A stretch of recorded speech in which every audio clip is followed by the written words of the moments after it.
Hello everyone, welcome back to my channel my random topics. कैसे हैं आप सब? होपफुली सभी अच्छे होंगे। मैं भी बिल्कुल अच्छी हूँ।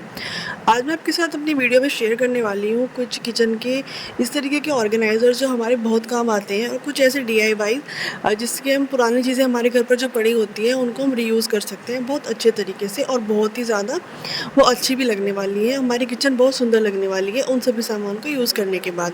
तो वो क्या DIYs हैं और किस तरीके से हम उनको यूज़ करते हैं, चलो देखते हैं। तो कुछ इस तरीके की जो डब्बियाँ होती हैं हमारे घर पे ना, बहुत सारी होती हैं, दवाइयों में आती हैं या फिर किसी टॉफ़ीज़ वगैरह में, बच्चों के टॉयज़ में, मतलब काफ़ी चीज़ों में हमारे घर पर इस तरीके की डब्बियाँ ना हो सकती हैं।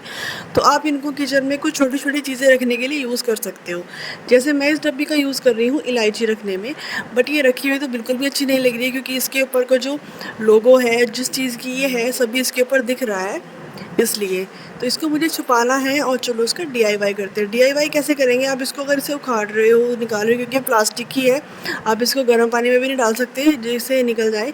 तो मैंने इस तरीके का ना एक वॉलपेपर लिया है। आप भी कोई भी वॉलपेपर ले सकते हैं, या फिर कुछ भी, अगर आपके पास कोई स्टिकर्स है वो आप ले सकते हो। तो मैंने इस तरीके का ये वॉलपेपर लिया है, जिसको मैं इसके अच्छे से कवर कर दूँगी। ये रखी हुई बहुत सुंदर लगेगी और आपकी किचन को बिल्कुल एनहेंस करेगी, और ऐसे नहीं लगेगा कि आपने कोई पुरानी चीज़ यूज़ करी है। इसका रीयूज़ भी हो जाएगा। और ये छोटी-छोटी जो भी डब्बियाँ होती हैं जो हमारे घर पे इस तरीके के छोटे-छोटे बॉक्सेस रखे होते हैं ना, ये हमारे किचन में या हमारे घर में कुछ छोटा-छोटा सामान रखने में बहुत हेल्पफुल हो सकते हैं। तो इस तरीके की अगर आपके घर पर भी ये चीज़ें पड़ी हुई हैं तो उनको आप ज़रूर से यूज़ करिए, क्योंकि मेरे पास तो इस तरीके की डब्बी बहुत सारी रखी हुई हैं। ये दवाइयाँ कुछ इस तरीके की होती हैं, आयुर्वेदिक होती हैं, होम्योपैथिक दवाई की जो शीशियाँ आती हैं वो होती हैं। तो वो रखी हुई बहुत सुंदर लगती है, और काफ़ी अच्छा इनका यूज़ हम कर सकते हैं। देखिए, और ये मैंने बिल्कुल चाय पत्ती और चीनी जहाँ पर मेरी रखी हुई है वहीं पर मैंने अपनी इलायची भी रख दी, और रखी हुई सुंदर लग रही है, पता भी नहीं लग रहा कि ये दवाई की डब्बी थी। तो इस तरीके से ही आप अपने और भी चीज़ें रीयूज़ कर सकते हो वॉलपेपर की हेल्प से। अब मैं दिखाती हूँ आपको ऑर्गेनाइज़र। आपको कप ऑर्गेनाइज़र अगर आप चाहिए तो आप स्टैंडिंग ऑर्गेनाइज़र ना लेकर ऐसे हैंगिंग ऑर्गेनाइज़र लीजिए जो अच्छे से हैंग हो जाए। वो इसलिए क्योंकि वो आपकी स्पेस सेविंग बहुत अच्छे से करेगा। अगर आप उसको हैंग करेंगे तो वॉल पर भी, कहीं पर भी आप उसको हैंग कर सकते हैं, किसी भी वॉल पर अपने किचन के। अगर आप स्टैंडिंग वाला लेते हैं तो आपको स्टैंडिंग वाला अपने प्लेटफॉर्म पर भी रखना पड़ेगा, जैसे मैंने लास्ट कुछ वीडियोज़ में भी आपके साथ शेयर किया है। उसके बाद ये की होल्डर, तो की होल्डर भी ज़रूर से आप लीजिए, जहाँ पर भी आपका एंट्रेंस पड़ता है वहाँ पर ही आप की होल्डर ज़रूर से लगाइएगा, क्योंकि की होल्डर हमारे घर पे ज़रूर होना चाहिए। कुछ इस तरीके की चीज़ें होती हैं जो हमें हैंग करनी होती हैं, वो हम की होल्डर पर ही कर सकते हैं। और कुछ कीज़ वगैरह अपनी स्पेसिफिक जगह पर अगर रहें तो वो हमारी किचन को ना बहुत एनहेंस करती है, और हमारी किचन दिखने में बहुत ही ज़्यादा ऑर्गेनाइज लगती है। अगर कप्स वगैरह अच्छे से अपनी स्पेसिफिक जगह पर रहेंगी तो वो ऑर्गेनाइज लगेगी। अब मैं आपको दिखाती हूँ एक ऑर्गेनाइज़र जिस पे आप छोटे-छोटे जो बॉक्सेस होते हैं अपने काउंटर टॉप पे, आप उनको ऑर्गेनाइज करके रख सकते हो। ये ऑर्गेनाइज़र आपको ऑनलाइन मिल जाएगा, ऑफलाइन भी आपको किसी भी लोकल मार्केट में आपको ईज़िली मिल जाएगा। मैंने ये ऑनलाइन मंगाया था मीशो से, लिंक मैं डिस्क्रिप्शन में आपको दे दूँगी, वहाँ से आप देख लीजिएगा। तो ये काफ़ी यूज़फुल ऑर्गेनाइज़र है। अगर आप इसको यूज़ करोगे तो आपको इसका बहुत ही एक अच्छा रिज़ल्ट मिलने वाला है, क्योंकि मैं इसको यूज़ करती हूँ बिल्कुल किचन के ही साइड में। आप इसको कहीं पर भी रख सकते हैं, कॉर्नर में अगर आप इसको रखना चाहते हो। और अगर आप इसका अपने बॉक्सेस वगैरह, लाइक मैं तो चीनी पत्ती का मैं ही इसको यूज़ करती हूँ। आप इसको कैसी भी तरीके से यूज़ कर सकते हैं अपनी अलमीरा में ऑर्गेनाइज़ करने के लिए बॉक्सेस को, या फिर अपने काउंटर टॉप पे ऑर्गेनाइज़ करने के लिए। तो ये काफ़ी यूज़फुल ऑर्गेनाइज़र है, आप इसको भी ज़रूर से परचेज़ कर लीजिएगा। उसके बाद मैं आपको दिखाती हूँ कटलरी स्टैंड। ये कटलरी स्टैंड जो ऑर्गेनाइज़र है ये भी बहुत यूज़फुल है, और ये भी हमारे किचन में ज़रूर होना चाहिए। वो इसलिए क्योंकि कुछ चाकू होते हैं, चम्मच होते हैं जो हमारे डेली बेसिस पे हमें यूज़ करने होते हैं, वो सभी हमें एक ही जगह से ईज़िली मिल जाते हैं। कुछ स्पैटूला होते हैं तो वो सभी, फॉर्क, स्पैटूला, कुछ नाइफ्स वगैरह जो सभी हमें एक ही जगह से ईज़िली मिल जाते हैं। तो कटलरी स्टैंड भी आप ज़रूर से ले लीजिएगा। मेरा तो ये स्टील का है, और मैंने ये लोकल मार्केट से ही परचेज़ किया है। बाकी मैं लिंक डिस्क्रिप्शन में ज़रूर पिन करूँगी। मीशो पर भी ये अवेलेबल है, और स्टील का ही आपको ईज़िली मिल जाएगा। स्टील का मुझे इसलिए ज़्यादा अच्छा लगता है क्योंकि ये वॉश ईज़िली हो जाता है और अच्छे से क्लीन लगता है फिर वॉश होने के बाद। तो इस तरीके से आप भी अपने कटलरी स्टैंड से ज़रूर रखिए। और कटलरी स्टैंड आप DIY करके भी बना सकते हैं। कुछ इस तरीके के बर्तन हमारे घर पर होते हैं, कुछ डब्बे होते हैं जिनका यूज़ हम बिल्कुल भी नहीं करते हैं, तो वो आप उसको कटलरी स्टैंड में यूज़ कर सकते हो। उसके बाद आप नीचे देखिएगा, जहाँ पर मैंने ना अपना तेल का डब्बा रखा हुआ है, सबसे नीचे वाली साइड में। तो जो भी आपके पास पुराने ढक्कन पड़े हुए हैं या कुछ भी, तो अपने तेल के डब्बे के नीचे ज़रूर से कोई भी ढक्कन या कुछ ना कुछ ज़रूर से लगाइएगा, क्योंकि ऑयल जो होता है, घी जो होता है, वो हमेशा जब आप उसको लेते हो ना तो डब्बे से निकल ही जाता है, इसलिए वो नीचे नहीं गिरेगा, उसके बाद स्पेस क्लीन रहेगी। अब आते हैं हमारे फ्रीज वाले एरिया पे। तो हमारा वाला फ्रीज वाला जो एरिया होता है ना, वो हमें ऊपर से ज़रूर क्लीन करके रखना चाहिए। वो इसलिए क्योंकि किचन का जो फर्स्ट इंप्रेशन पड़ता है वो हमारे फ्रीज से ही पड़ता है।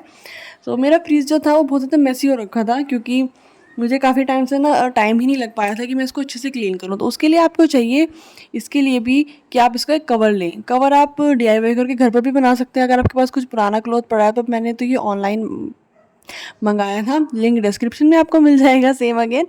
तो आप इसको अच्छे से कोई भी अपने अकॉर्डिंग, तो मैंने तो कलर वगैरह सब चूज़ करके अपने किचन के हिसाब से ही परचेज़ किया है। तो आप भी कलर कॉम्बिनेशन ज़रूर से बनाइएगा और अपने फ्रीज़ का जो भी टॉप एरिया है उसको अच्छे से क्लीन करके रखिएगा। वो इसलिए क्योंकि first impression is the last impression. तो किचन का इंप्रेशन हमारा फ्रीज से ही जाना होता है, इसलिए। और ये अच्छा भी लगता है, आपकी किचन को बहुत ज़्यादा ब्यूटीफुल भी बनाता है। और अगर आपका किचन क्लीन रहेगा तो आपका काम करने का भी इसमें बहुत मन करेगा। तो ये ज़रूरी है कि छोटी छोटी चीज़ों पर ना आप ज़रूर फोकस करके रखें, क्योंकि ये छोटी छोटी चीज़ें होती हैं जो हमारे एनर्जी को, हमारे घर की एनर्जी को ज़रूर से बढ़ाती हैं और उनको एक पॉजिटिव एनर्जी में कन्वर्ट करती हैं। तो इसलिए अगर आपके पास इस तरीके की बास्केट नहीं है, अगर आपके पास कवर बास्केट नहीं है, ओपन बास्केट सबके घर में ज़रूर होती है, तो इस तरीके की बास्केट एक घर में ज़रूर रखिए। वो इसलिए क्योंकि छोटी मोटी चीज़ें छोटी छोटी जो होती हैं वो इधर उधर पड़ी रहती हैं, सब एक ही जगह पर ऑर्गेनाइज रहेगी और घर बिल्कुल बिखरा बिखरा नहीं लगेगा। और अगर आप देखो कि इस तरीके से छोटी छोटी चीज़ें अगर आप यूज़ करते हो, बास्केट्स वाला या फिर कुछ भी ऐसा ऑर्गेनाइज़र हो गया, वो आप यूज़ करते हो, तो उससे आपका घर भी बहुत ऑर्गेनाइज लगेगा और बहुत सुंदर लगेगा। तो इस तरीके से छोटे छोटे ऑर्गेनाइजर्स, छोटी छोटी बास्केट्स ना आप ज़रूर रखिए, ये कुछ छोटे छोटे सामान रखने के लिए। तो आप देख सकते हो बिफोर और आफ्टर में कितना ज़्यादा फ़र्क है। पहले फ्रीज हमारा कितना मेसी लग रहा था, सामान वही है जो पहले था, बस अभी एक बास्केट में आ गया और उसके बाद हमने इसको कवर कर दिया और काफ़ी सुंदर भी लग रहा है। आप इसके ऊपर कोई भी डेकोरेटिव आइटम रख सकते हैं, जो भी आप रखना चाहते हो। मेरा तो ये श्रीयंत्र है, ये मैं हमेशा किचन में ही हम लोग रखते हैं, क्योंकि मम्मी पहले से इसको किचन में रखती, तो मेरा श्रीयंत्र यहाँ पर आ गया।